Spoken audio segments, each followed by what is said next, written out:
the fucking music, the music they fucking nailed, man. Oh my god. Oh shit. Some of the scenes where the fucking violin is playing, ooh, right in the feels. You know, the fucking copy paste clickbait articles people are saying like I was saying I hope this game dies in a month. By that I meant I hope I'm not sitting here grinding in this game. And it wasn't that at all. The game was exactly what you wanted as a player. You wanted to grind, you wanted to do every side job, you wanted to buy every car. Go ahead. If that's your style of play, do it. If you wanted to, kind of meet in the middle, do some side gigs, do some side jobs, do the main, play it that way. You want to romance your way through, go ahead. You want to just fucking plow through the main story and don't do any side job and finish the game at level 10, go right ahead. And I think that's fucking awesome. That's awesome. They let the player be the lead. How many hours does the main story take? Only main story? You could probably plow through the main story in like, what, 15 hours? 20 hours? I'd imagine if you just did the main story, you could probably be done with this game in like 10 to 15 hours. The main story isn't very long. What's long is how long you want to play, how much side stuff, how much gigs, how many different weapons and modifications you want to go in with. Imagine having that much dialogue in all those languages. Yeah, they went all the way with this game, man. I could see why it took so long to make. They went all the fucking way with this game. Damn, this employed a lot of folk. I don't think you know how many people make a game. It's fucking crazy. New Call of Duties and shit. Modern Warfare was made by like 1,100 people. Plus Raven. So even more. It's crazy. It's crazy where game development is. Fucking bonkers, man.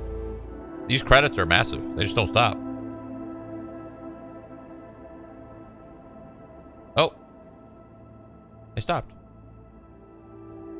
Thank you for playing. Congrats, you've completed the you've completed the main storyline of Cyberpunk 2077. Remember that Night City never sleeps. There's still so much to see and do.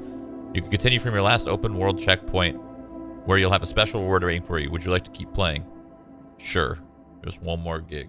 I actually put a lot of time into this game. I didn't just go through the main story. I mean, look at my level. I'm level 25 with 38 street cred, right? Like, that's pretty fucking high. When you could finish this game a lot earlier. So I actually did. I did play a lot. Well, we did it. We fucking did it. Imalak! He's trying to kill me!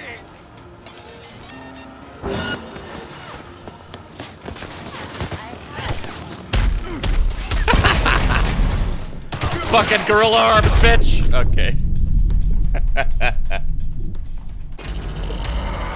That's funny. Alright.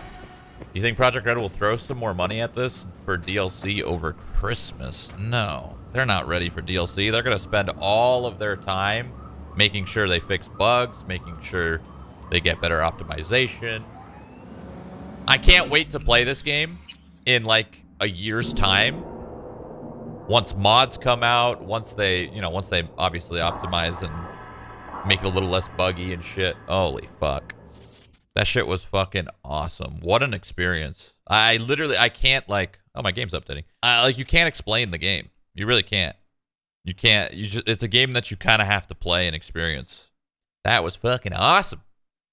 I told myself that once I beat the game, I was gonna play another character. I wasn't gonna do it right in that moment because I think it'd be smarter to wait a little bit more and then get another playthrough going, feel it out that way.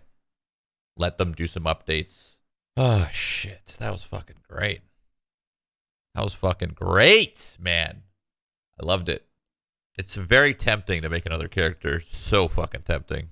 Part of me wants to so bad, but I know I should wait. I know the smarter decision is let them make some updates, be a little more patient with it, then go in again, you know? So what was CD Projekt Red breakthrough feature for Cyberpunk? I think what was the best like experience and what they were kind of going through that was next gen, so to speak, was just the sheer scale and decisions truly affecting your actions and outcomes and stuff like that. I think that's kind of what they were going for. You know, being able to do one thing and then seeing the result change in different ways. That's kind of what they were going for. It's just the depth. They went all the way with it in terms of like what you can do and say, how you can truly have your own playthrough, you know? Like you watch someone else's playthrough, it's going to be very different than mine or yours. That's what they were kind of going for. Cyberpunk to me seems like it's going to be a game that you're going to play through like 10 times, you know? Similar to games like Skyrim. Like how many times have you guys played Skyrim and Oblivion and Fallout and shit? Like I played Fallout New Vegas so many times. I played Skyrim so many times, right? This kind of does give me a Fallout New Vegas vibe to it a little bit, where you have different outcomes and endings, right? Only way more in depth than that, but yeah. You can play the whole game without killing anyone if you'd like. Yeah, you could. You could do a like a non-lethal playthrough. You could definitely do a no-kill run. 100% you can. Because every time you fight a boss or like a main story character like that, they always give you the option to spare or kill them.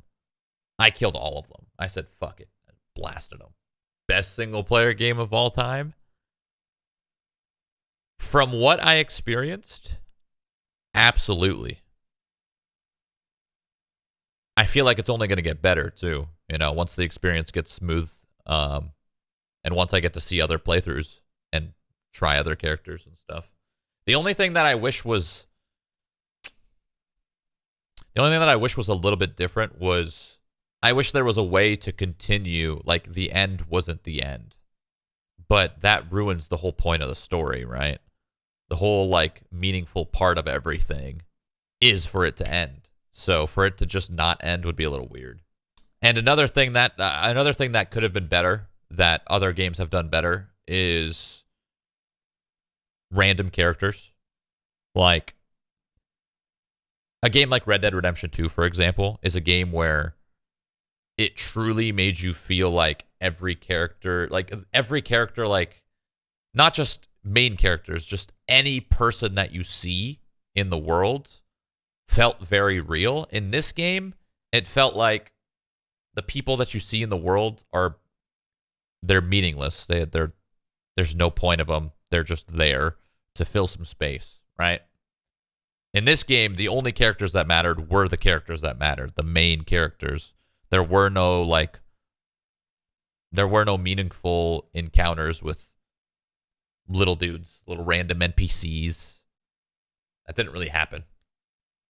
They were just there to make the city feel alive, you know? Just like in a city, I guess it's more immersive that way. Yeah, I think that maybe that might have been the point. Maybe that might have been the point to the Night City life. I mean, just like any city, everyone's invisible. Like to most people, random strangers and everyone walking around, everybody's invisible, right? So I think that's kind of what they were going for. They're all meaningless. They're all just there doing whatever the fuck they're doing, and you're doing what you're doing. So you're right. That could have been the point. I thought the driving was good. Who was your favorite character? Well, I didn't.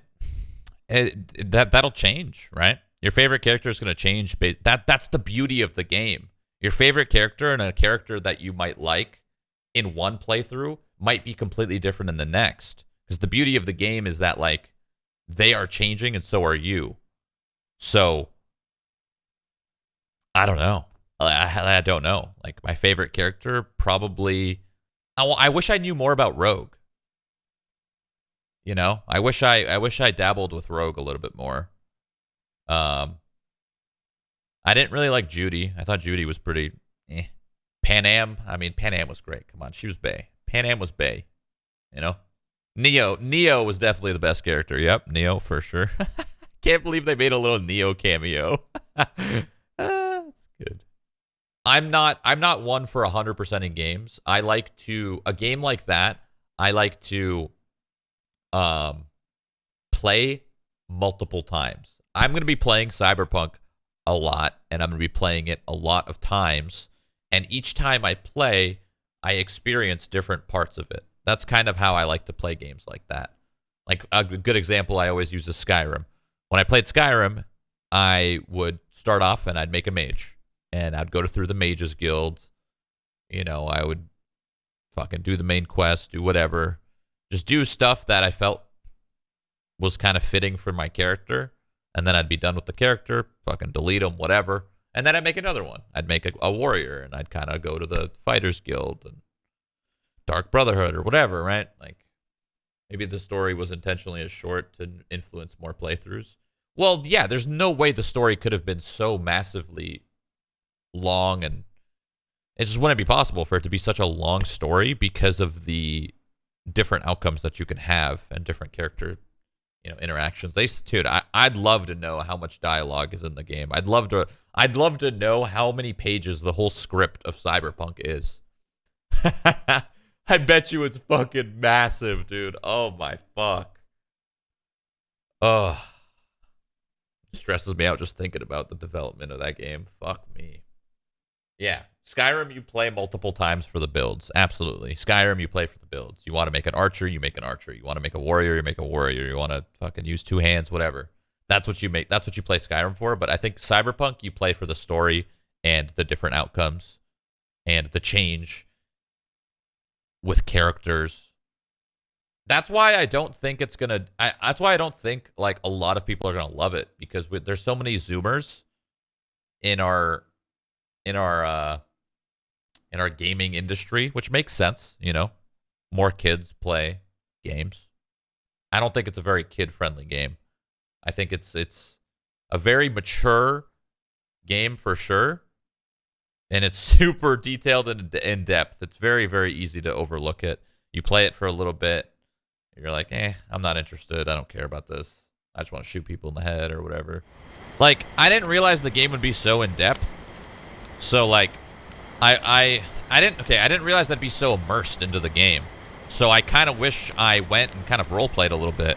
And I would have been down to be a corpo like agent.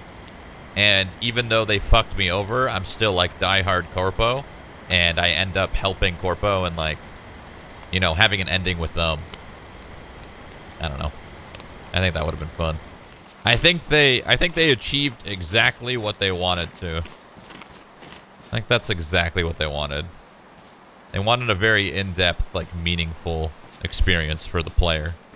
And I think that's what they got. Or did, I guess.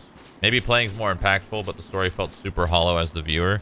Dude, playing is way more impactful. Way more. Because the whole idea of the game is that you are the story. You, the player. Right? It's not like it's not like Witcher, where you're playing Geralt and Geralt's the story. No, like you are the story, you as the player. So the decisions that you make, you have to, like, if you don't really care, then it's not really a game for you. Like, you have to actually I was left making decisions and being like, fuck, like, I don't know if I want to do this, you know? The whole point of the game is making the player kind of feel and think. And they are the story. I'm still amped about it, you know? Like, I want to get back in, you know what I mean? But what I will say is, for those of you that are interested in Cyberpunk, definitely hold out. The more you wait, the better it'll be. Definitely hold out if you're concerned right now, because there's a lot of issues that they want to iron out. So to have a better experience, just hold out.